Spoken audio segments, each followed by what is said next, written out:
بسم اللہ الرحمن الرحیم۔ السلام علیکم، ہمارے چینل میں خوش آمدید۔ یہ اس وقت کی بات ہے جب دیہاتوں میں تو کچا شہروں میں بھی اتنی آبادی نہیں ہوا کرتی تھی۔ ہم کل ملا کے 6 بہنیں اور 2 بھائی تھے۔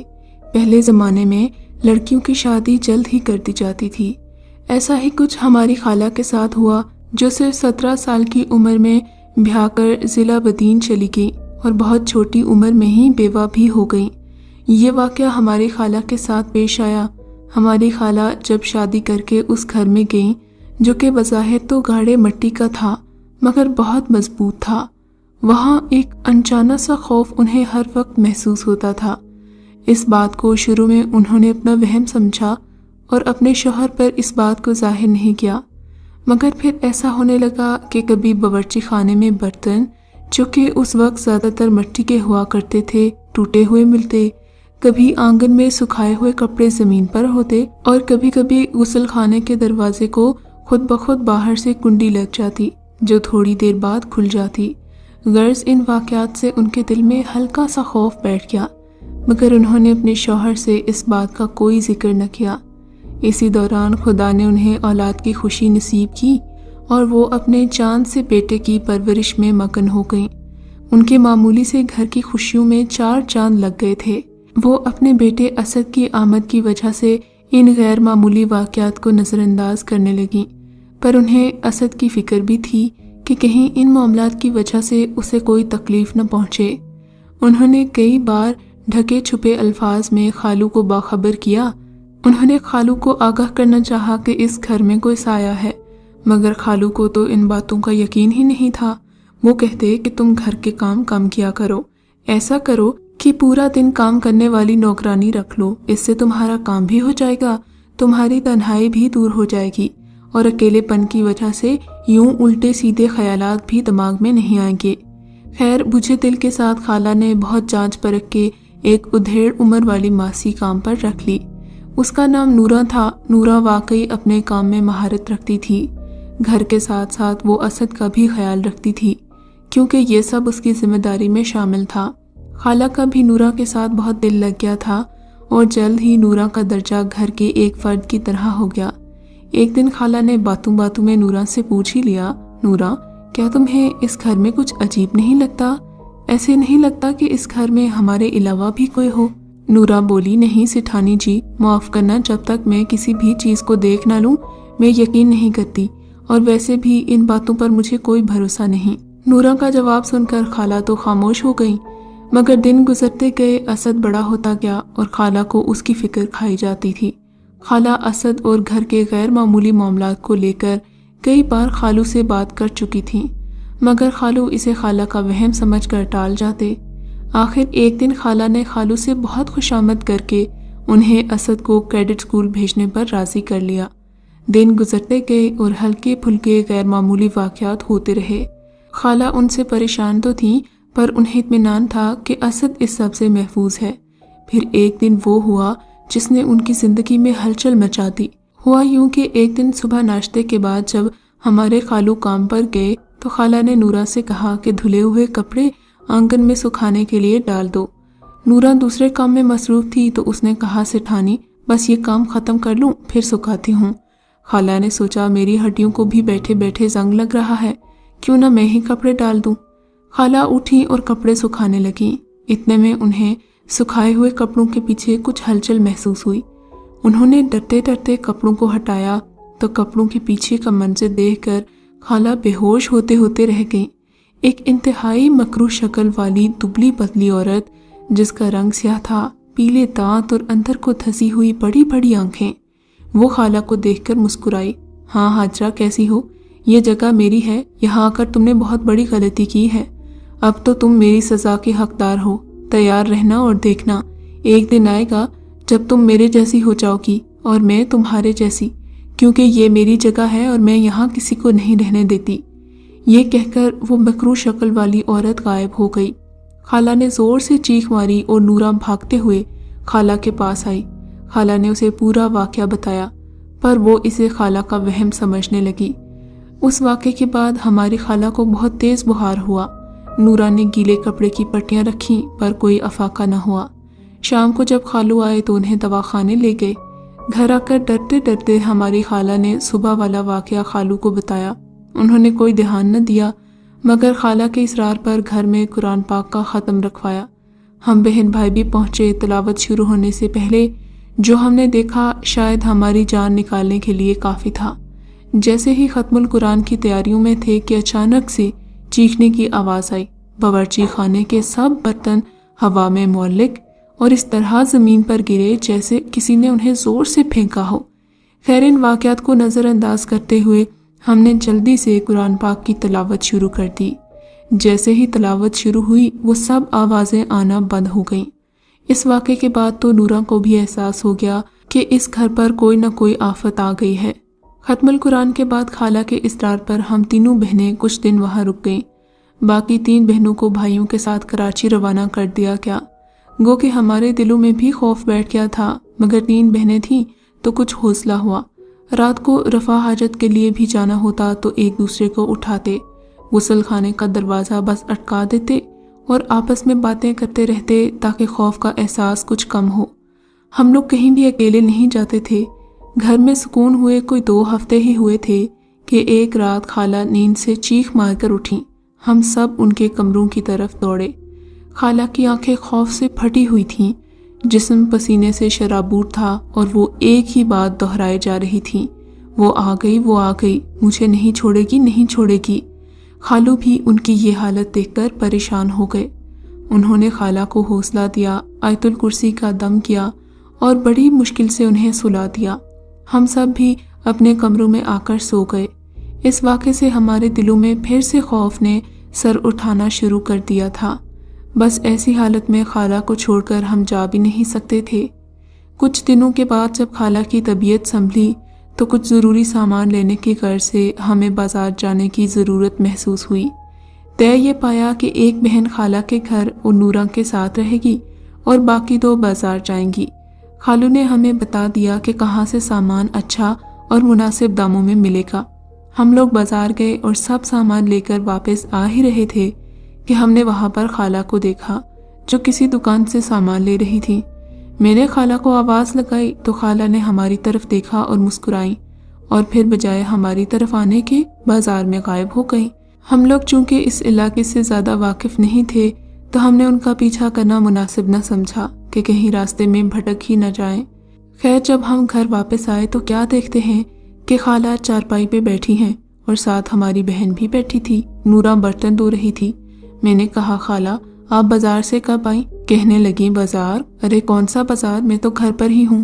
خالہ پریشان ہو کر بولی ارے بھائی ابھی تو آپ بازار سے کچھ خرید رہی تھی، ہم نے آپ کو آواز بھی دی تو آپ بس مسکرا کے چل دی۔ دوسری بہن نے خالہ کو دیکھا۔ معاملے کو سمجھتے ہوئے خالہ بولی ارے تم بھی دھوکا کھا گئی، وہ اصل میں نہیں میری ہم شکل ہے جو تقریباً مجھ جیسی لگتی ہے، ایک بار تو تمہارے خالو بھی دھوکا کھا گئے تھے۔ یہ کہہ کر خالہ نے بات گول کر دی لیکن ان کی پیشانی پر پسینے کی بوندیں اس بات کا اشارہ کر رہی تھیں کہ وہ کافی گھبرا گئی ہیں۔ ہمیں بھی کچھ عجیب سا لگا۔ اس سے پہلے کہ ہم کچھ اور سوچتے خالہ نے ادھر ادھر کی باتیں شروع کر دیں۔ شام کو خالو گھر آئے تو خالہ نے صبح والے واقعے کا ذکر کیا۔ انہوں نے تو اسے محض اتفاق سمجھ کر درگزر کر دیا۔ خیر رات کے کھانے کے بعد ہم سب لوگ سو گئے۔ اچانک میری آنکھ کھلی تو مجھے کچھ عجیب سی آواز آئی، یوں لگ رہا تھا کہ بہت دور سے آواز آ رہی ہو۔ میں نے ڈر کے مارے اپنی بہنوں کو اٹھایا۔ آواز قریب ہوتی جا رہی تھی اور آہستہ آہستہ واضح بھی ہو رہی تھی۔ پھر اچانک ایسے لگا جیسے آواز ہمارے کمرے کی چھت سے آ رہی ہو۔ یہ بالکل صاف آواز تھی، جیسے کوئی زور زور سے پاؤں چھت پر مار رہا ہو۔ پائل کی چھنکار کی آواز بھی آ رہی تھی اور ساتھ ہی کوئی عجیب سی زبان میں کچھ گانا گا رہا تھا۔ آواز نسوانی تھی۔ ہم سب نے ایک دوسرے کا ہاتھ تھاما، آیت الکرسی کا وید کرنے لگے جس سے وہ آواز دور ہوتی چلی گئی۔ اگلی صبح ہمارے اور خصوصاً ہماری خالہ کے لیے ایک عجیب خبر لے کر آئی۔ ہمارے خالو اس جہان فانی سے کوچ کر چکے تھے۔